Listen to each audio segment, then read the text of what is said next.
Good Shabbos. This week's portion is a double one, Matos and Maseh, and it's also the last parshios, the last portions in the book of Bamidbar.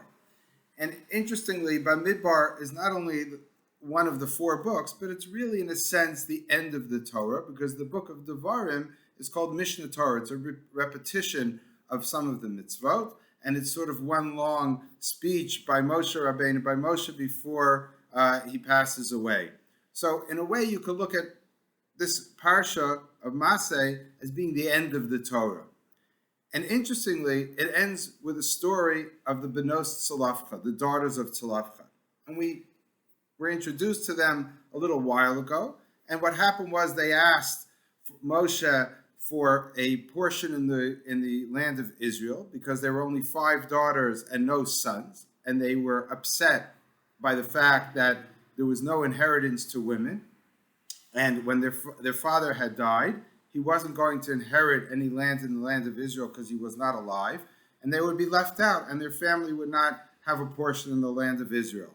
So they said, "This is not fair. Lama Yigara, why should we not have a portion in the land of Israel?" Moshe goes to God, and he comes back and he says, "Kain benos tzlafcha dovos." So have the daughters of Tzalafcha spoken, meaning correctly, they have spoken correctly, and therefore they will get a portion when there's no son. The law now is established. And Ben Ein Lo, if there's no son, then the daughter or daughters will inherit land from their father. Now, this is not exactly complete equality, but it's a movement in that direction where there's some equality between men and women in the laws of inheritance. This week's portion, what happens? The men of the tribe of Yosef, of where they came from, really from the tribe of Menashe, which is from the sons of Yosef, where the daughters of Tzalafcha came from, they said, no, this is not going to be good, because what's going to happen? The laws of inheritance state that when the women will inherit the land, then if they get married and they pass away, the ones who inherit their land are their husbands or their children, but their children will belong to the tribe of the husbands. So if these women, the daughters of Tzalafcha, marry outside of the tribe, what's going to happen? They'll marry someone, let's say, from the tribe of Reuven, and the next generation, the tribe of Reuven will have land in the middle of the tribal land of Menashe. And they were very upset. So what happens? God comes and he says, "Vayitzav Moshe's Bnei Yisrael, al pi Hashem." Moshe commands the Bnei Yisrael al pi Hashem through the word of God, and he says also, "Kain Bnei Yosef Dovrim." So too, Kain Matei Bnei Yosef Dovrim. So too have the children of Yosef spoken the exact same words, just like he said, "Kain Benos Tzalafcha Dovros." He says, "Kain Bnei Matei Bnei Yosef Dovrim." So too have they spoken. I mean, they also spoke correctly. So I think there's something calling us to this parallel use of the words Kain Dovrim or Kain Dovros. So too have they spoken, if they've spoken correctly. And it seems to be that just like there, it was almost something new, that the original law had the inheritance specific to men and not to women. Here also, once the law was changed, it was going to be fine. They'll inherit it, they'll marry whoever they want to marry, and the land will pass to another tribe. And from our point of view, from a modern point of view, we don't even know the difference between the tribe of Reuven and the tribe of Menashe. We're all Bnei Yisrael, we're all the children of Israel. The only tribes that we're familiar with today are the tribe of Levi and the Kohanim, which are part of the tribe of Levi. But we don't care about which tribe, and we would, I think, argue, at least I would, that that's very good, it's beneficial. Instead of having tribalism and separation and divisions and competition, we're all one, hopefully happy Jewish nation, Jewish family. And therefore, the sort of tribal marriages could be beneficial. And all of a sudden, there's no difference between the land of Yosef's children or the land of Reuven or Shimon or whoever it might be. That might be beneficial. But yet, what seems to be going on is that they're saying, you've changed things. You've changed how it's going to go, and now women are going to have some equality with men. But you're also going to change the nature of tribes. You're also going to change the division, and you're going to break down the barriers. And therefore he says, you know what, you're right.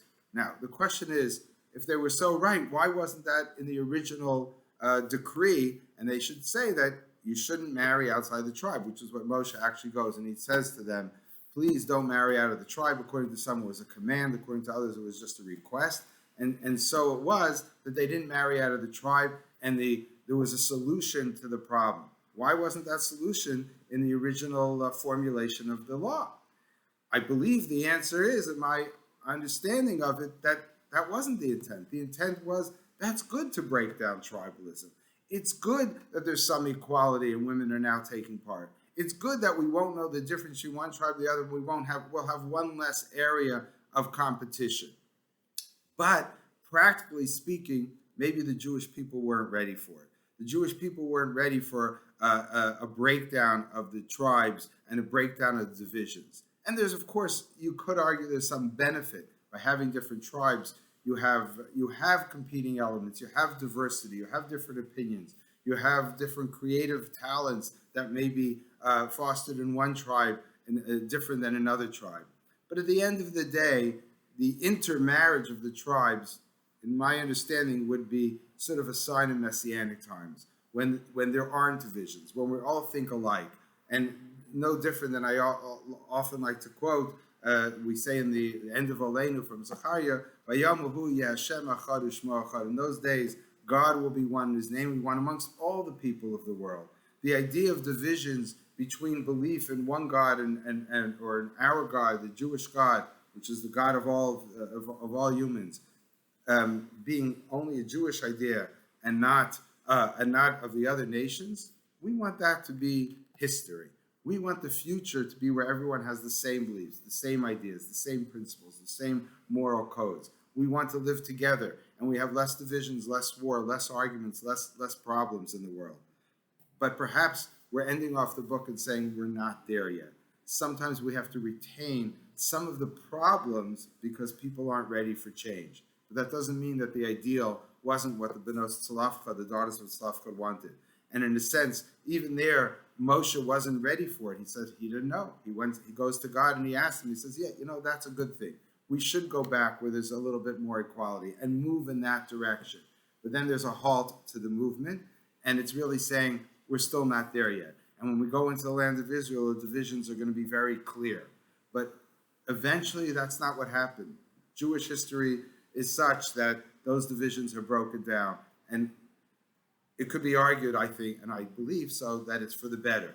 And that's really, we're now in the time of the 3 weeks, a week before Tisha B'Av, when the Beis HaMikdash, when the temple was destroyed because of sinas chinam, of unnecessary hatred, of these divisions, where people were not getting along, really, whether it's on a small scale or a large scale.